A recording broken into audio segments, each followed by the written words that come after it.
you for taking the time to join us here today. My name is Elizabeth Kronk-Warner, and my pronouns are she and hers.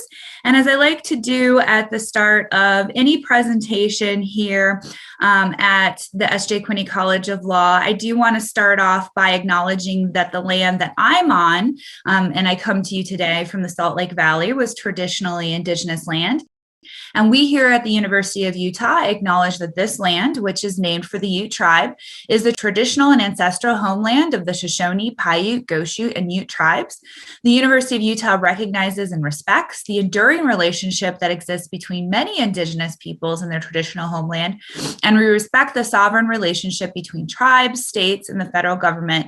And we affirm the University of Utah's commitment to a partnership with Native nations and urban Indian communities through research, education, and community outreach activities. And it's really relevant that we're here today for this important community outreach activity to talk about this vital topic. Now, as you know, tomorrow marks the 20th anniversary of 9/11. And this is a catastrophe that continues to reverberate through our community. Many members of our community personally lost individuals on 9/11 and were impacted, as we'll talk about today, by those events. So I would like to remember those who lost their lives on that day, the victims and the first responders, and those who languished as a result of everything that happened and lost their lives later. So if we could please take a minute to remember them, I would very much appreciate it. Thank you.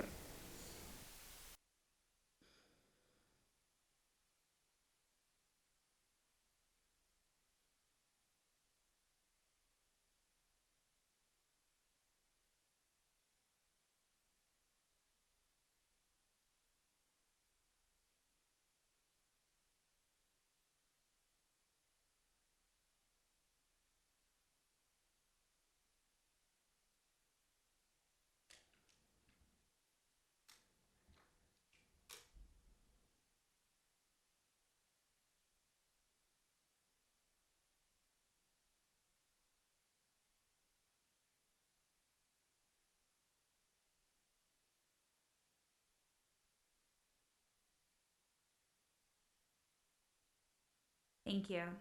With that, it's my privilege to introduce the moderator for today's panel, and that is Jim Holbrook, who is really an institution here at the S.J. Quinney College of Law. He's served many roles, including being both a professor and now Director of Special Projects with the Career Development Office.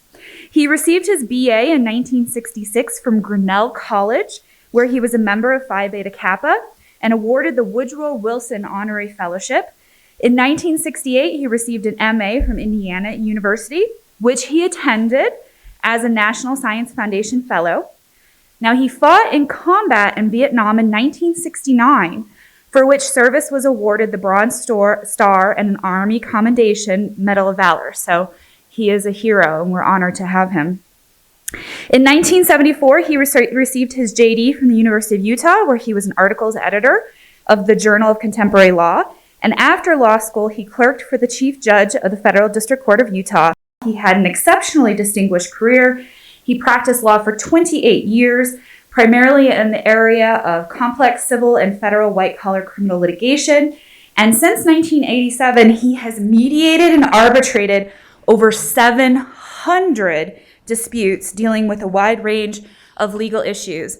And he has become so widely respected in his career that he has won both numerous teaching awards here at the University of Utah, and in 2010, he received the International Academy of Mediators Sid Lezik Award for Excellence, which is presented to somebody who globally identifies and encapsulates the virtues of an excellent mediator. So not only is he a national hero, but he's a wonderful member of our community, and we're so privileged to have him. So with that, I turn it over to Jim Holbrook. Thank you, Dean Warner. And thank you for supporting this amazing program. I'm going to start by asking Ralph Mercer, who is a recent graduate of our law school, who served with British forces in Afghanistan, how his life has been affected by 9/11 and his service in Afghanistan. Ralph? my friends were watching the towers collapse on TV, but at 17, I don't think I could really understand the magnitude of what I was watching and how it would shape my entire life. I went, did a history degree, and then did a master's degree where I focused on Islamic fundamentalism and conflict in Afghanistan. Then I joined the British military, but had to leave because I injured my knee. And then I joined British intelligence.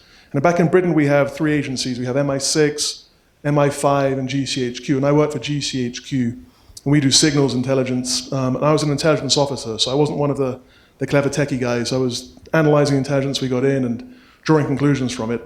And then I volunteered to go to Afghanistan. And out there, I served with Special Forces on their operations, and I was also the on-base liaison officer on numerous occasions. I was there on off for 2 years. And it was quite profound because I'd only been working for British intelligence for 2 years before I went out there, and I was 27 when I first went to Afghanistan. And I suddenly found myself with a lot of pressure and responsibility, working with the senior general for Britain out there. His first briefing every day came from myself and a fellow colleague from Defense Intelligence Staff. And we had to get it right because he had to know what was going on. And also on a personal level, I met my wife out there. She's actually from Utah, which is why I'm here. I'm not just some random Brit who decided to come here and ski. So it definitely it shaped my life. And actually it was before we came here to this panel that I realized actually to what degree it has, because every substantive decision I've made, with the exception of my undergraduate degree, seems to have centered quite heavily around Afghanistan and the global war on terrorism. It was the most profound professional experience I had, and it's something that I think about quite routinely. Thank you. David Shwendiman has had a 5-decade-long service career in the Department of Justice and as the Special IG for Afghanistan Reconstruction, has spent 5 years in Afghanistan. David, what was our mission there, and was it ever achievable? Well, we went there with a purpose. We spent money for a purpose. The purpose kept changing and kept being redefined from 2001 when we first went to 2021 when we left. When I went the first time in 2010 at the invitation of Ambassador Eikenberry, our purpose had changed considerably even from 2006 when the Taliban surge had occurred and the Taliban was gaining great traction in the countryside, and there had been a surge in 2009, both a military surge and a civilian surge. So the mission had changed. Before that, it was to decimate the Taliban, eliminate it, and to essentially build a new, more tolerable country that we might be able to trust, one that looked more like us. Recording in progress. In 2009, it had become pretty obvious that we weren't going to be able to do either one of those. So the purpose modified some. It was to denigrate the Taliban and its abilities, to build a tolerable government, but also to turn things over to the Afghans, to build up an army, frankly, that looked much like ours. And then towards the end of my time in 2015, when I had switched from being the justice attaché in the embassy, explaining DOJ to the embassy and the embassy to DOJ, I was the director of special operations or special forward operations for the Special Inspector General for Afghanistan Reconstruction, John Sopko's assistant. And my task was to oversee investigators, auditors, inspectors that were going around and looking at everything we had spent money on except for war fighting. But that included a lot, about 170 billion by this time, by now. So my mission then was much different, and it mirrored the mission that the U.S. was trying to accomplish, which was get out and give it to the Afghans, let them cover it and carry it themselves. I will say in closing that I didn't think when I got there in 2010 that what we were trying to do was winnable, not the way we were doing it, not how it was being done, not what we were putting into it, not what we were expecting or anticipating in return. And that view never changed. And I don't think it changed for anybody that was being frank with themselves from at least 2009 on. So that was our mission. My mission was basically as a working person on the working end of policy, with some small input with regard to operational policy, but very little with regard to strategic policy. That was being done by people that weren't close to the situation, that weren't in the place, not listening to Afghans on the ground, not seeing things as they were developing on the ground, which I'm sure Ralph saw plenty of. Thank you, David. Shortly after 9/11, President George W. Bush declared a global war on terrorism. And Amos Guiora is a professor here and is truly a world expert on extraordinary rendition, enhanced interrogation, and targeted drone killing. And these are tactics which the U.S. has used significantly in both Iraq and Afghanistan. Amos, what are the consequences of those as tactics in counterterrorism? Good afternoon, and thank you for having me in this distinguished panel. With Dave and Ralph have a huge advantage over me in that they both served in Afghanistan. As Jim knows, I served in the Israel Defense Forces, which is the basis for much of my scholarship on these issues. So when you talk about rendition, interrogation, and targeted killing, the question is, are you going to have a strategic perspective or a tactical perspective? And when I listen to Ralph and Dave, what really saddens me greatly when I think about America post 9/11 is that the considerations were tactical and not strategic. And if you approach operational counterterrorism from a tactical perspective and not a strategic perspective, you're just bumbling your way through step by step rather than having an overarching perspective. The consequences of that 20 years later, we've talked about this a great deal. Have we learned anything from 9/11? Have we learned anything strategically? I think, sadly, tragically, the resounding answer is no, which means that if, God forbid, the next 9/11 were to happen tomorrow, the exact same mistakes that the Bush administration made, that the Obama administration kept, the Trump administration kept, we'll see about Biden, will simply repeat themselves. And for me, more than anything else, if there's one thing that I would hope that the audience would think about is, have we actually learned anything? Are we always going to have this immediate reactive response rather than thinking strategically from an American perspective in terms of the world? For me, that is the most damning indictment I can give. Thank you, Amos. Ralph, British forces fought the Taliban in Afghanistan for 20 years, and then we all watched Afghanistan fall to the Taliban in less than a month ago. So looking at that sacrifice, do you feel like your service in Afghanistan was in vain? So I think if I was sitting here today with a serious injury, I might think it was in vain and I might regret it a lot more. The truth is I went out there and I had a fascinating professional experience. I enjoyed the work. And a lot of the work I did was what we call force protection, which is when you're basically working with special forces to try and prevent people who are planting roadside bombs. So we're helping protect British and American forces from being killed.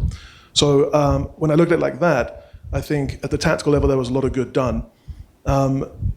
Looking at it more broadly, I was quite shocked at how quickly the Taliban retook Afghanistan. I wasn't shocked that they did retake it. I think when I was out there, there were a few things that had me concerned. I first went out there in 2012, and I left the end of 2014. And I was the last intelligence officer to leave Helmand.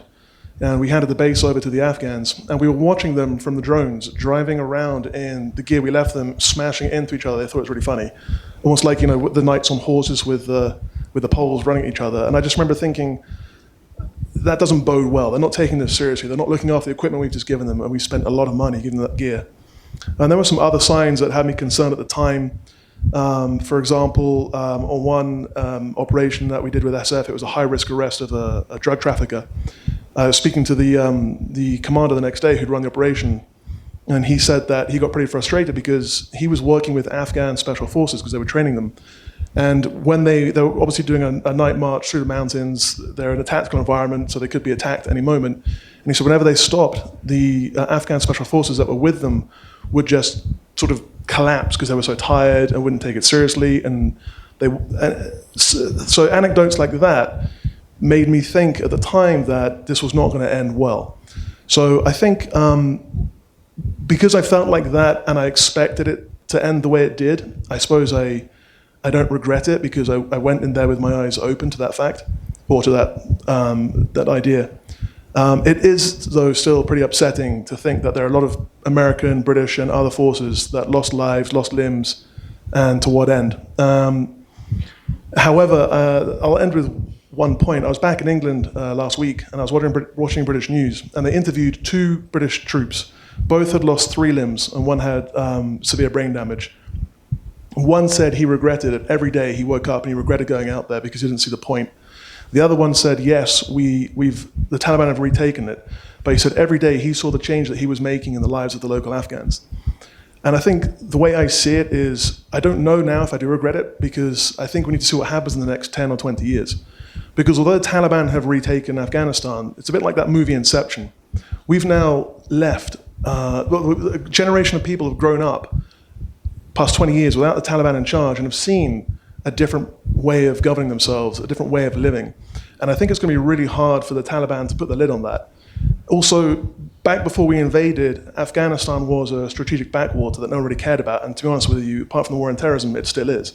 But now the world is watching Afghanistan intently, and that kind of constant critiquing of the Taliban might constrain their conduct. So I think it's something a question that I'll be more sure about in 5, 10, 15 years' time. Thank you, Ralph. David, we've watched as the U.S. and coalition forces have made considerable efforts to get out of Afghanistan people who directly supported the military. But Ralph mentioned some significant changes that occurred to many other people in country. So what is life going to be like for the women and girls in Afghanistan under Taliban rule? Well, it remains to be seen, but all indications are that it won't be comfortable and it won't be what it was. A great deal of effort was put in by the Allies, by the United States. A great deal of effort was put into bringing women's education up to a level that was much better than it had been. There was encouragement for women to become professionals, to become lawyers, to become doctors, to practice openly, to go to school. Two of my lasting impressions are these. One, H.R. McMaster and I worked quite closely together and often traveled together to engagements. We made one engagement in his truck with his security detail to go meet with the Attorney General, who was one of the most corrupt men in Afghanistan. He was a Karzai crony. He came from southern Afghanistan. He was an Al-Karzai. His name was Aliko, and he did whatever was necessary to preserve his fortune and President Karzai's fortune and the fortunes of his clan and family in Kandahar. He was corrupt and dangerous. Every time we went to visit him, there were armed men in the room, along with our armed men. It was not a comfortable situation. We had finished a very unsuccessful meeting with him, trying to encourage him to do some things that would address some minor corruption within his own agency, a terribly difficult task. And HR and I got in his truck and we were driving back to ISAF, to the military base that had joined the embassy. And we got stopped. It was about 3:30 in the afternoon, and we got stopped on the road.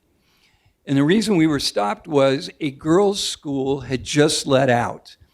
And there must have been maybe 200 young girls from age 10 through 15, all dressed in their uniforms, coming out of this school compound, crossing the road and literally surrounding the truck, laughing, having a wonderful afternoon.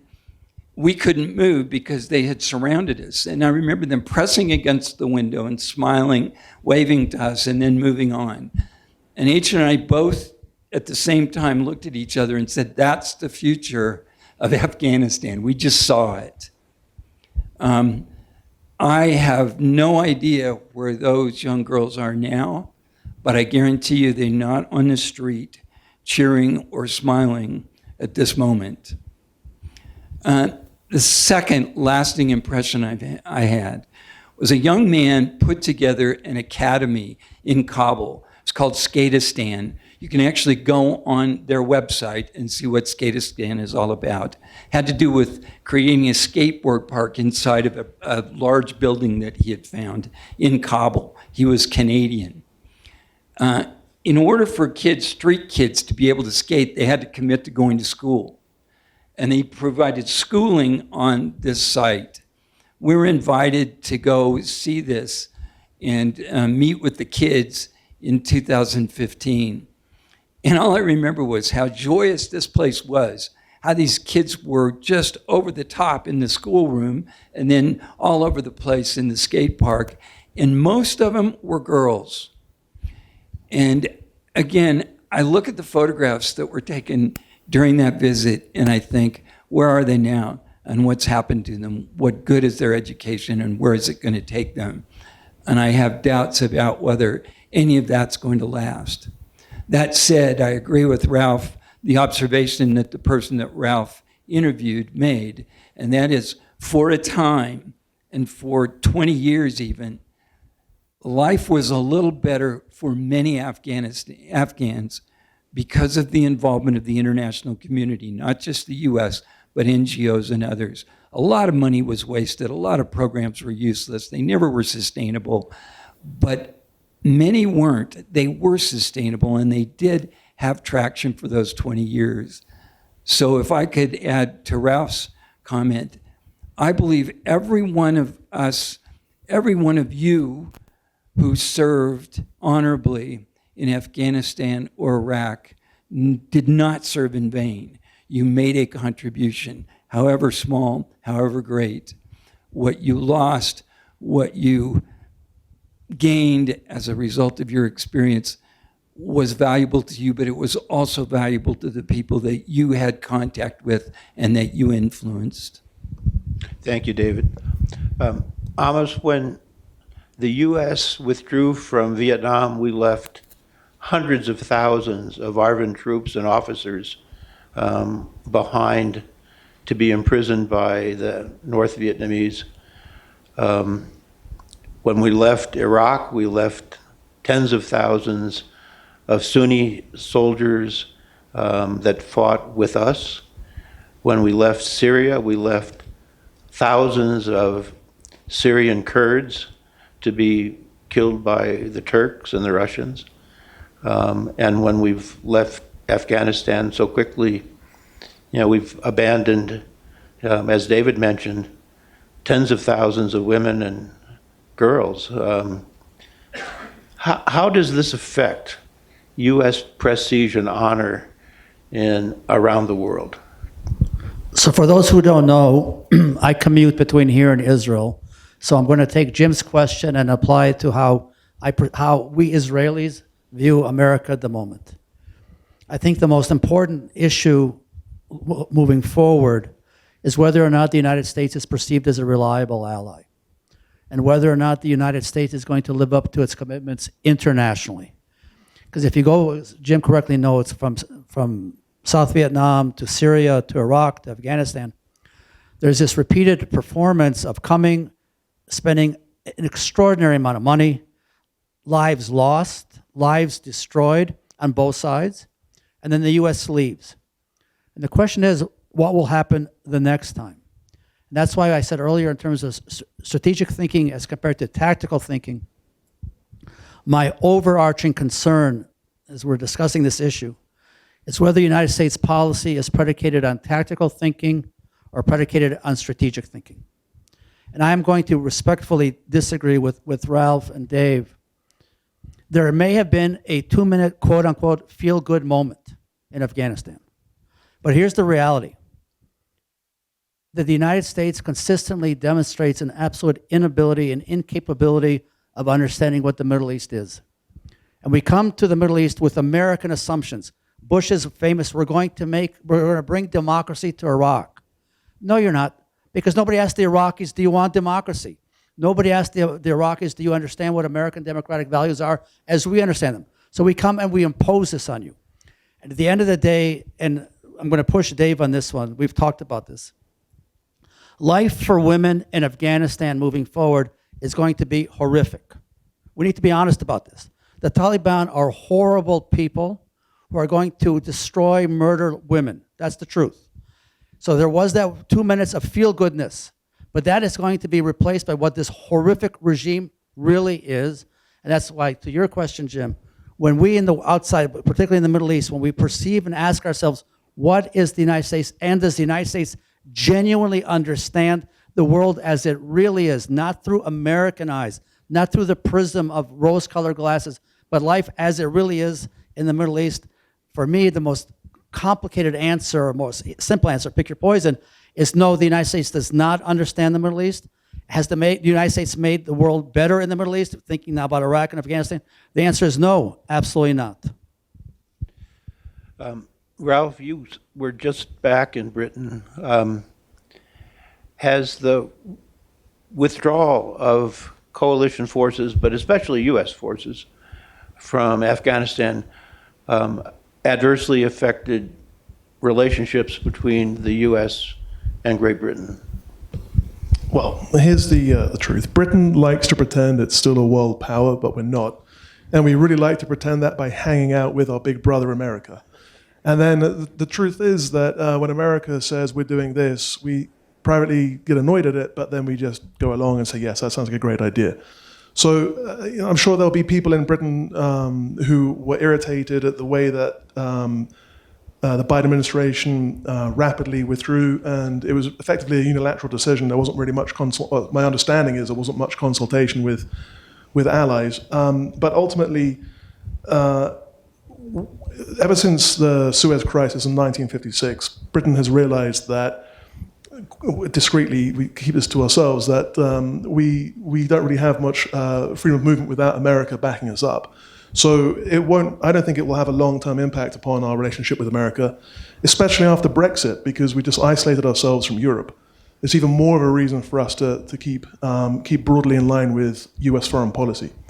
So I do think that maybe one lesson we learned was that we need to perhaps engage more with American leadership just so we know what's going on, so we can respond to it. But I don't think it's going to have a profound impact on relations. Thank you, Ralph. David, you and I are old enough to remember how the Vietnam War affected politics, culture, so dramatically in the U.S. for decades, and arguably is still affecting it.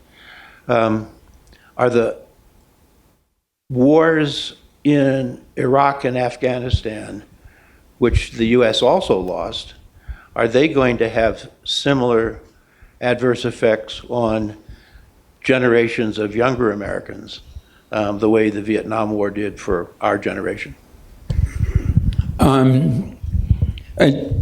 Jim reminded me that I'm old.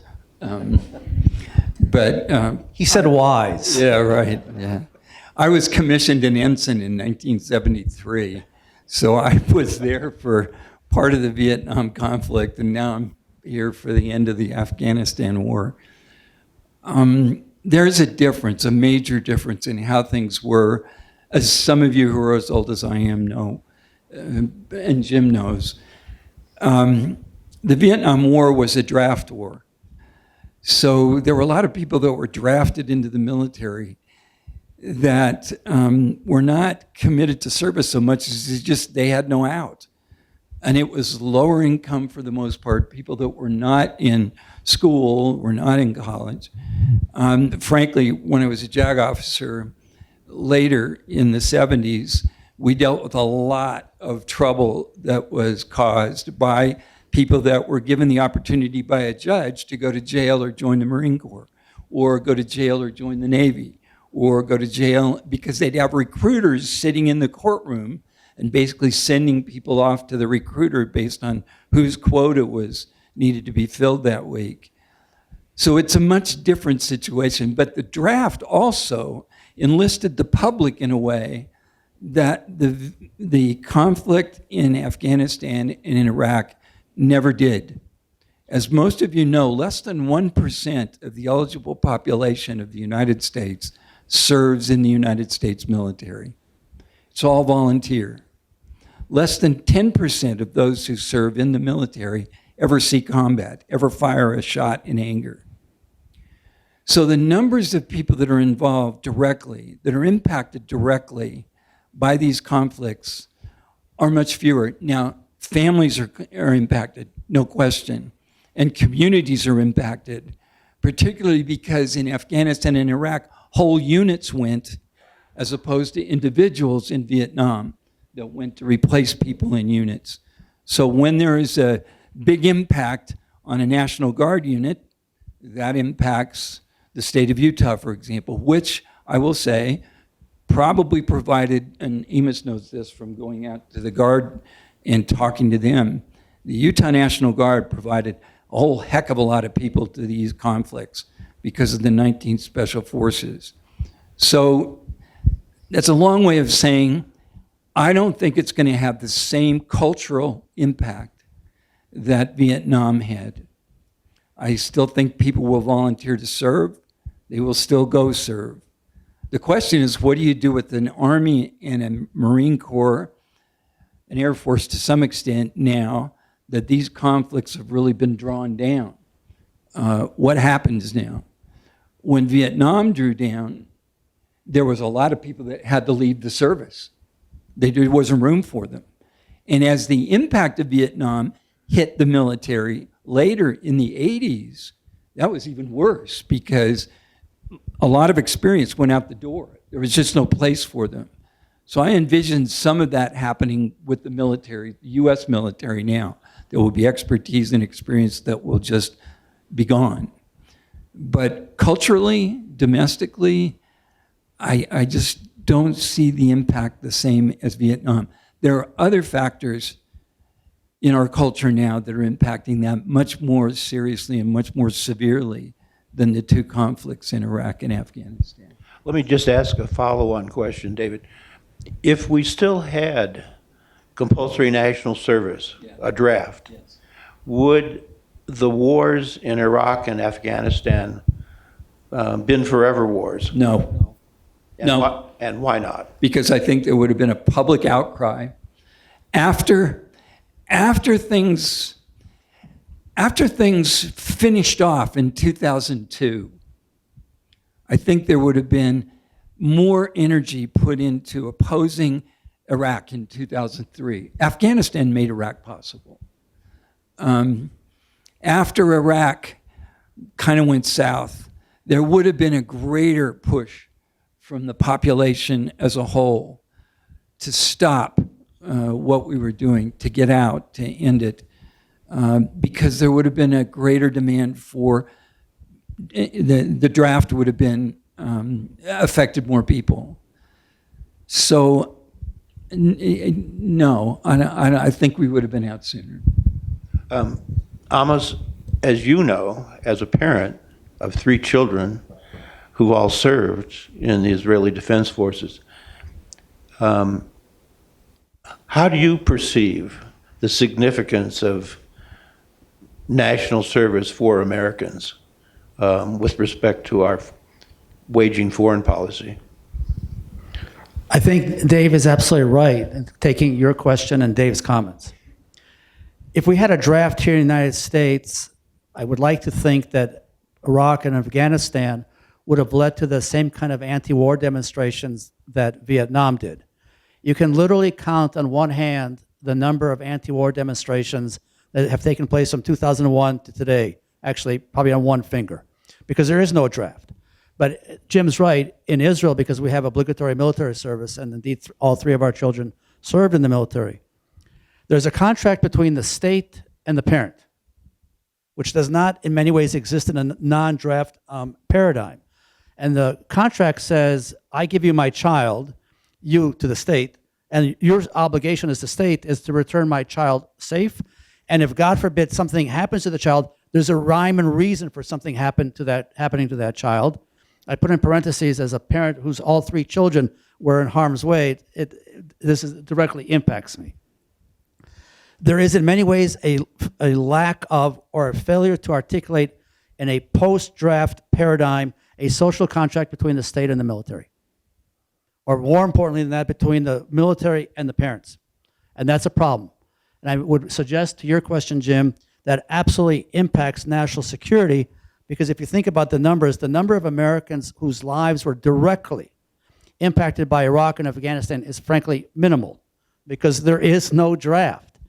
And if the mass of the population is not directly impacted, it enables us to focus on a zillion other things. And not to make light of this in any way. I told Dave the other day, Afghanistan is going to replace by front page headlines because a really important thing is happening in America. Full stop. The NFL is back. And the fact that we have this really short attention span means that the pictures, the optics from Afghanistan, which were awful, are going to be replaced, whether it was Tom Brady last night or the Dean's Aaron Rodgers on Sunday. And that's the reality of life in America. That absolutely and directly impacts national security considerations. Let me ask another question, Amos. We've seen the Biden administration negotiating with the Taliban directly about getting Americans, U.S. citizens, and Afghans who work with the American military out of the country. Should the U.S. continue to negotiate directly with the Taliban, and should the U.S. and our allies recognize the Taliban as the legitimate government of Afghanistan? So I wear two hats here. I have no hair, but I wear two hats. Those of you who don't know, I've been involved for 20 odd years in negotiating officially and unofficially resolution of the Israeli-Palestinian conflict, and obviously incredibly successfully so. You negotiate when you need to for a very specific reason. And if you negotiate with the Taliban in order to get Americans out of there, then you negotiate with them. If you negotiate with the Taliban in order to save the lives of Afghans who Dave knows, who are, I'm not exaggerating, Dave, who are literally minutes away from being murdered, then you negotiate with them. In the same way, if you were to ask me, would we negotiate, we Israelis, would we negotiate with Hamas? The answer is obviously yes, for a very specific reason. Do we want to negotiate with the Taliban? No. Did they win? Yes. Is there potential? Is there possibly a reason for sitting with them directly or indirectly around the table? The answer to that is absolutely yes, because I remind all of you of the most important principle in the Middle East. Life in the Middle East is guided by one principle and one principle only. And that is the following. The enemy of my enemy is my friend.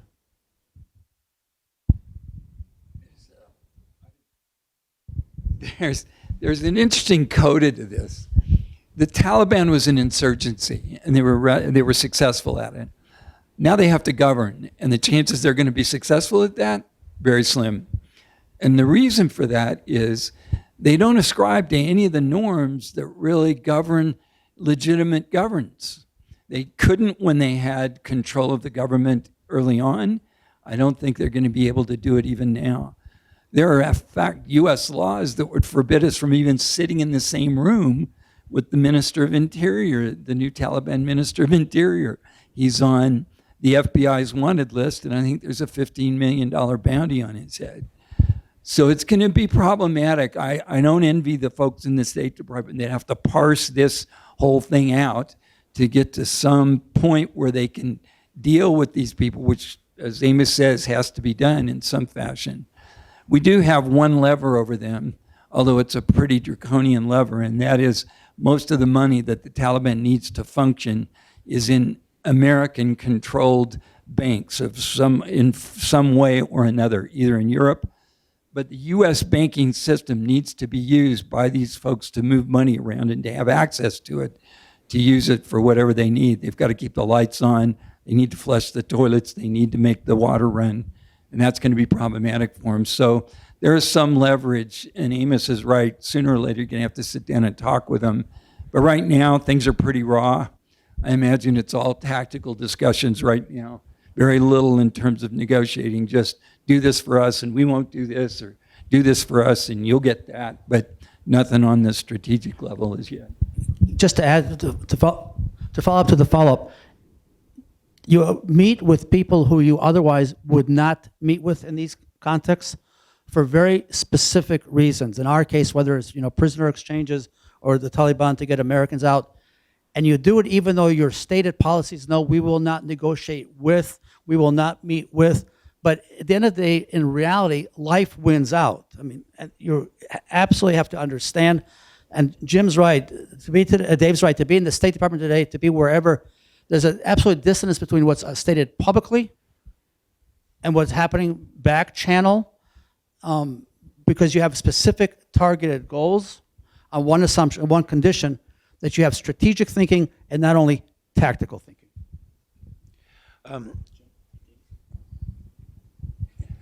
One more question to Ralph, and then we do have questions now from the audience. Great. So, Ralph, counterterrorism operations rely on human and signals intelligence. And in your opinion, what will the withdrawal of U.S., British, and coalition forces from Afghanistan do to counterterrorism operations in that country? Well, counterterrorism operations. So when you're collecting intelligence, you're not just collecting it for the sake of collection, because that's just pointless. You don't have we only have 7,000 people working at GCHQ. There's no way we could go through the billions and billions of emails, phone calls, text messages, whatever, that traverse the globe on a daily basis. So it's always targeted. And when I was out there, what we were targeting was the Taliban, insurgents, there was counterintelligence against other nations, political intelligence. So if those requirements disappear, then you don't necessarily have to worry about losing the access that we're going to lose now in Afghanistan. So what we're going to lose is we're going to lose the ability to run agents through MI6 out there. That's not going to happen with ease anymore. So you're going to lose that. And then signals intelligence, there's a lot you can gain remotely, cyber hacking in that way, but there's a lot of communications that you actually have to intercept on the ground. An example would be if you have two microwave dishes and the communications running between the two, well, you have to be near one of those dishes to collect that communication. So it's definitely going to have a significant impact on our ability to collect intelligence, and then by default that makes it harder to disrupt terror cells. But then I would argue that a lot of what we were doing in Afghanistan was disrupting people that were attacking the troops that we put there in the first place, and now that we've taken them away, that's not likely to be an issue. So really, we'll just have to see what happens in Afghanistan. If it becomes a haven again for global terror networks, well, then we have a problem because we can't get the intelligence we need. If it doesn't become a haven, then it's less of a concern. One important purpose of intelligence is to ascertain intention. And intention with regard to the Taliban generally is going to be problematic because there's the public side, there's the not public side, and the human intelligence networks, the agents, the sources, they're gone. And they will be gone. The Taliban knows who most of them are, or will find out rather quickly, and they will be done for. If they're not out now, they're finished. So it's going to be rather opaque for us to figure out intention. which is going to be problematic for quite some time. You can do a lot with signal intelligence. You can do a lot with electronic intelligence, overflights, that sort of stuff. But you can't really get to intention without having somebody inside telling you what people are thinking and interpreting things. Yeah, human sources. And those, they're gone. Dean Warner, do you have some questions of the panel from our audience? Yes. So our first question comes from Zachariah, who says, China is posturing to fill the power vacuum we left behind in Afghanistan. What do you think will be the result of their influence in the region in the near future?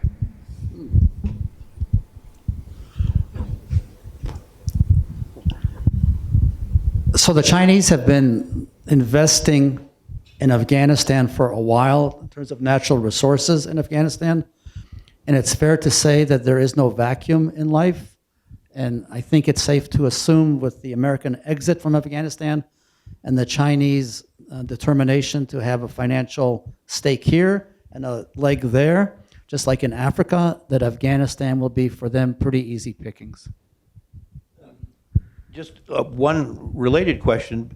With American and Allied forces gone, who are going to protect the Chinese in Afghanistan? It won't be the Chinese. The Chinese don't want anything to do with Afghanistan from a military point of view. Economic only. They do not want to have anything to do with them. Neither do the Russians, really. They want to stay away from it. But as far as the economic side of things are concerned, the Chinese have a way of going about doing things, which is go in, rape the land, bring your own employees, bring your own workers, use them up, essentially take whatever there is to take and leave. Afghanistan's a little bit problematic that way because there's no routes, there's no lines of communication to get valuable rare minerals out of Afghanistan to wherever it needs to go. There's only one tiny sliver of the Wakhan corridor that connects Afghanistan to China. It's a vestige of the old colonial era.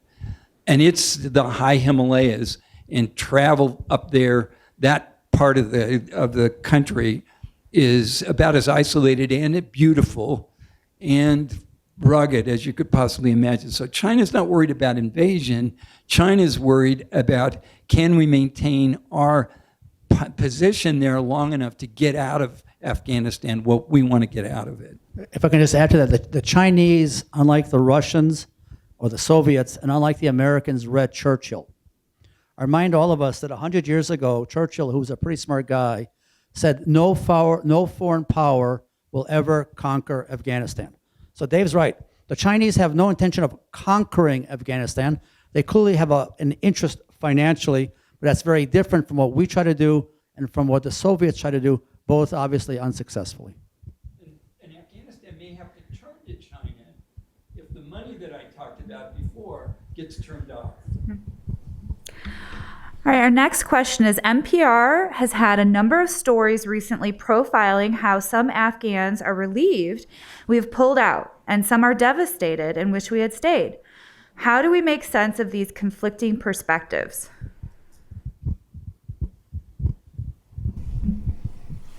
As the person up here who had probably most contact with the normal Afghan and did for quite a long time, and professional Afghans and others of different strata, yes, I would be willing to bet there are some Afghans in the rural areas in particular who are relieved that the conflict is over. They don't have to worry about rockets flying both directions, and they don't have to worry about being taken care of at night by the Taliban while they have to make nice with the Americans during the day. That's probably gone, and they'll get by just fine.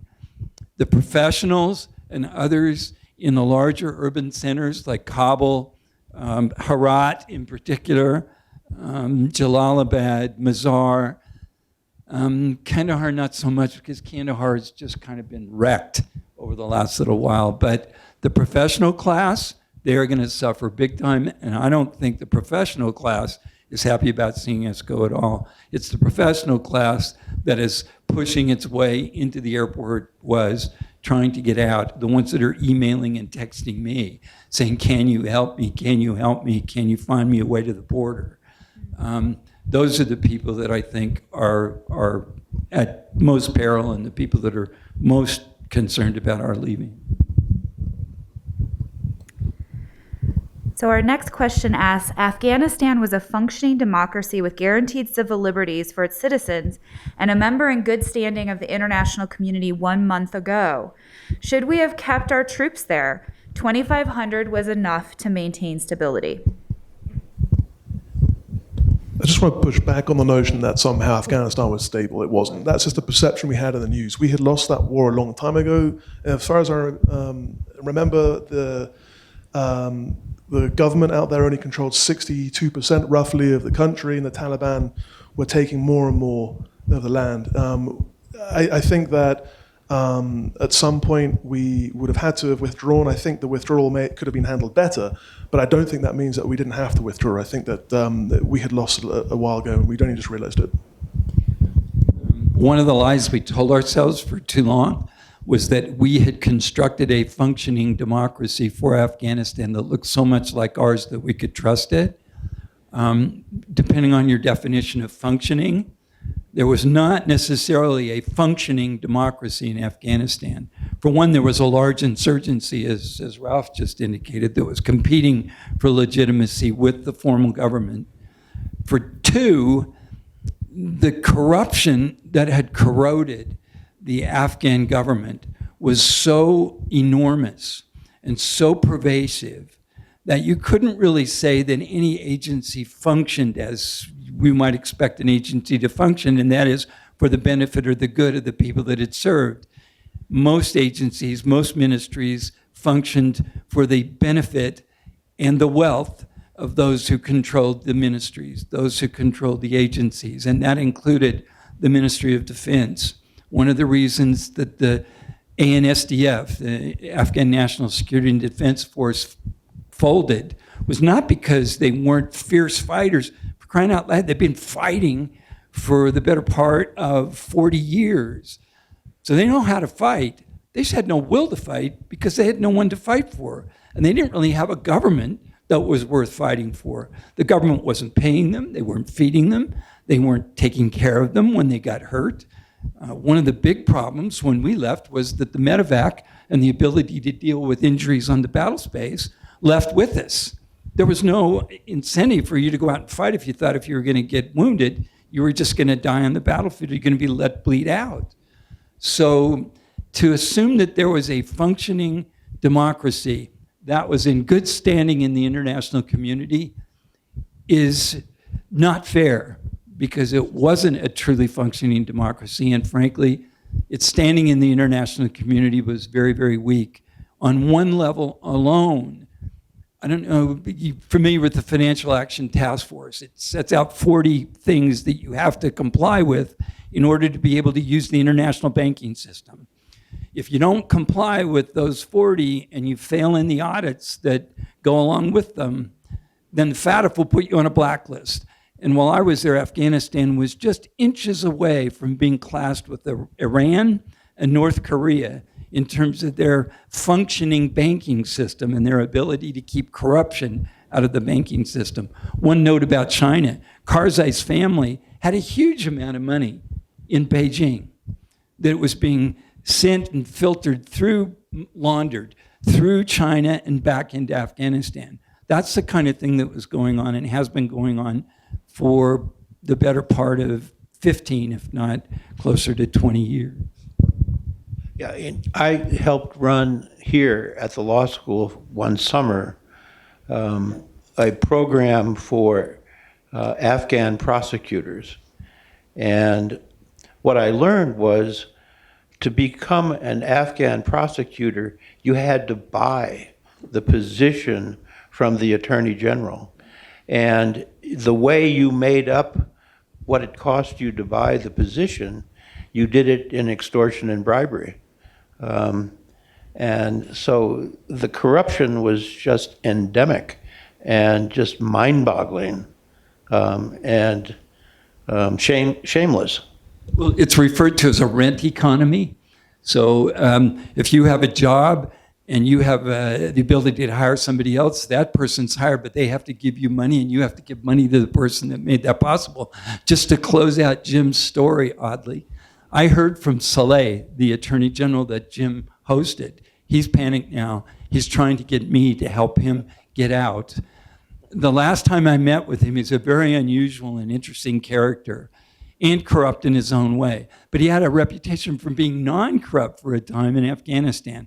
When he came to visit me at the embassy, we had this long conversation. He came because he liked the ice cream, by the way.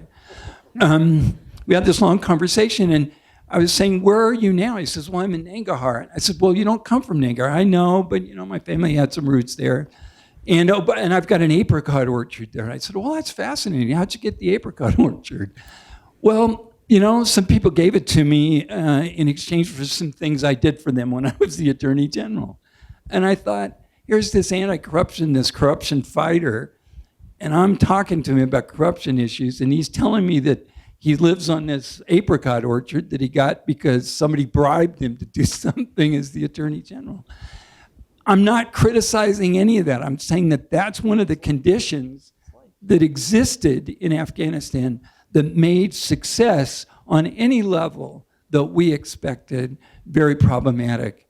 I mean, you think we put $170 billion in reconstruction money into Afghanistan. We put over $800 billion in warfighting costs, which also included supporting some of the military operations that the Afghans conducted. A lot of that money went into the pockets of people that we believed were our allies or interlocutors at least. It didn't get down to the fighter, didn't get down to the soldier on the ground, didn't get down to the ordinary Afghan peasant or farmer out in the middle of nowhere. That's why they grow poppy, because that's how they can make their money. So this corruption that Jim pointed out is really personal. It's really fascinating to look at, but it's at the core of what happened there. So unfortunately, we're out of time, but I'm going to ask each of our panelists to give their final thoughts. 30 seconds are left. We'll start with you, Ralph. I think my final thought is that something we touched upon here earlier was that we really need to think more carefully about why we go into places like Afghanistan and Iraq, because a lot of people died, a lot of people were injured, and a lot of money was wasted, and we didn't achieve a great deal for it. And yet it's a mistake we keep repeating. And I don't just mean in the past 20, 30 years. When I was on my first operation out there, I was in a small base in the middle of the mountains with special forces. And I was in an old Soviet base, and outside of the Soviet base were the ruins of the British fort from the 1800s when we invaded. And I just remember thinking, this is going to be another iteration of that failure. And I think it was Professor Guiora who touched on it earlier, is that I think the reason why the West thought that we could go over there and just pour a bunch of money in there and just build a gleaming liberal democracy was because we did that after the Second World War with Japan, and we did that with Germany. But I think we need to be more clear-eyed about the underlying issues in different parts of the world. And Afghanistan is tribal. It has a different religious background, which is important for understanding the development of the political system. And my fear is that we're going to do this again in 10, 20 years somewhere around the world. One thing I learned in my work in Bosnia and Herzegovina and in Kosovo was that I couldn't fix what war always breaks.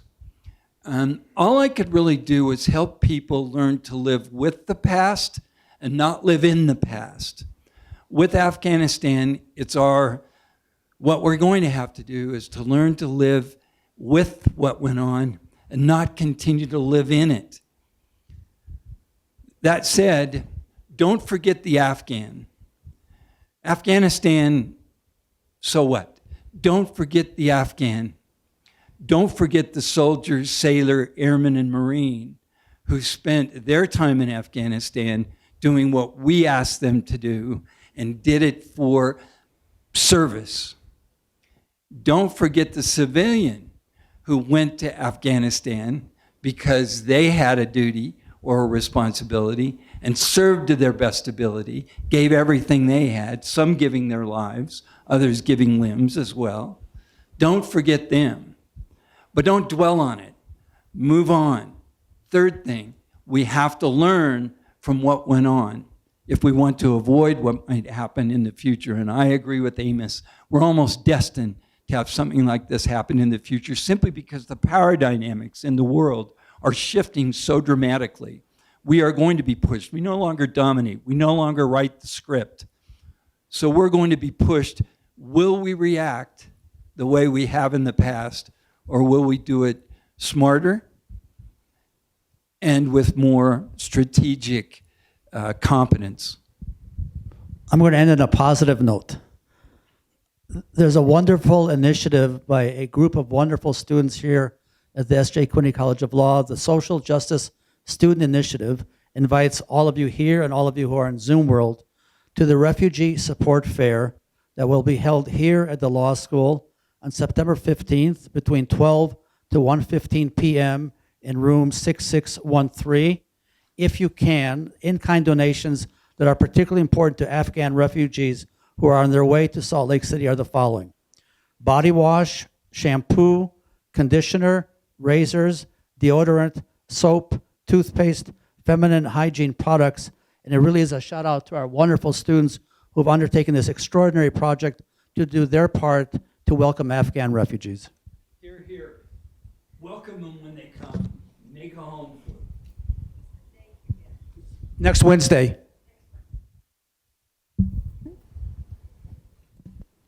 Again, thank all of you for your support of this program. I hope it was as meaningful to you as it was to me. The challenges that face your generation are enormous. My generation has created problems which you've inherited and we have not solved. We've actually made them worse.